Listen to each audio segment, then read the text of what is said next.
Did we just get our first glimpse at the plot of The Incredibles 2? Pixar's long-awaited super sequel's been in development for over 2 years now, but we've seen almost nothing from it outside of a logo released at last year's D23 convention. But all of that changed recently with the build-up to this year's D23. On the event's app, Disney showcased a piece of Incredibles 2 concept art, which is available exclusively at the con. Now, this piece is very pretty, but it's pretty standard as far as concept art goes. It's designed to evoke the feel of the film more than the actual plot. You know, kind of like concept of the film art. Wow, we just solved this. I feel like Kyle Hill. But nonetheless, there are some pretty big reveals to be found in this artwork upon closer inspection. So that's exactly what we're gonna do right now. Now let's start things off with the big question everyone had about the Parr family's next big screen adventure. Are we gonna witness a huge time jump?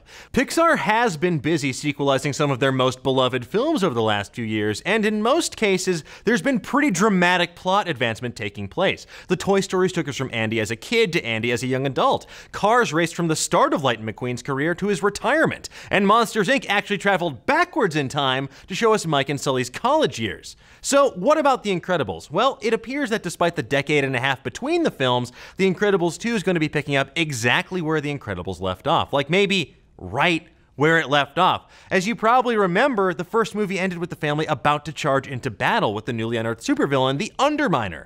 And if you'll look down at the corner of the poster, you'll see the Underminer's subterranean drilling rig popping up from below the Earth. That means that much like the Back to the Future movies, this sequel may actually start in the exact moment where the last one ended. But probably more important is the fact that no time jump means the characters will all remain more or less the same age and be dealing with a lot of the same problems and issues they had when we last left them. Dash and Violet will still be in the midst of their respective adolescent angst, Bob and Helen will still be in the prime of midlife, and Jack, well, he's still going to be throwing his shape-shifting toddler tantrums. Obviously, there may have been a lot of interesting material to mine from by aging the characters up a little bit, but we think that keeping them stuck in this retro-futuristic time frame from the first movie makes a lot of sense. After all, if you think about it, The Incredibles really is an origin story. The individual family members are riding pretty different plot threads for most of that first film, and we really don't see them come together as a team until the end of the second act. So as much as we'd like to see a story about Dash's college years or Violet's wedding, skipping over all of the adventures they had as an actual team, it just seems like it would have been a big wasted opportunity. We want to see The Incredibles be The Incredibles. So what should we expect from the team, the not much older Parr fam, in The Incredibles 2? Well, the concept art doesn't offer a ton of clues in that regard beyond the obvious appearances from fan favorites Edna Mode and Frozone. He found his super suit. Where is my super suit? But there are a few things to look out for, namely a few new supers flying out of the background and a raccoon friend going for a ride on Violet's force field bubbles. Now, obviously, Guardians of the Galaxy's made it almost impossible to not associate raccoons with Rocket, so that had us wondering if the reference was intentional. Could The Incredibles 2 maybe be Brad Bird's opportunity to comment on the cinematic superhero trends that have popped up since the first Incredibles came out? Well, a quick dive into his previous comments about the movie revealed that's probably not going to be the case. I'm Brad Bird now.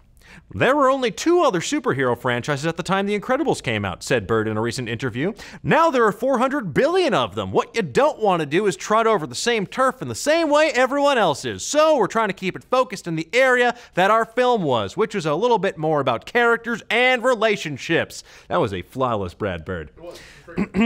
So while those new supers could be a nod to other superhero teams like the Avengers or the Justice League, we doubt it's going to be an effort to critique the recent work of Joss Whedon or Zack Snyder or anyone who's made a superhero movie in the last decade.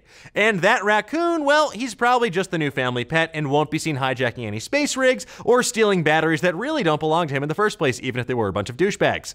But tell me, what do you guys think? Is there anything that we're missing in this concept art? What do you want to see from The Incredibles 2? And do you think we're actually going to get a trailer from D23? Let's discuss.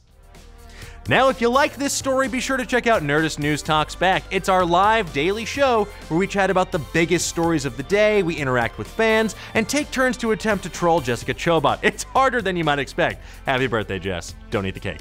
Check it out every day at 1 p.m. Pacific time on YouTube and ProjectAlpha.com. Bye-bye.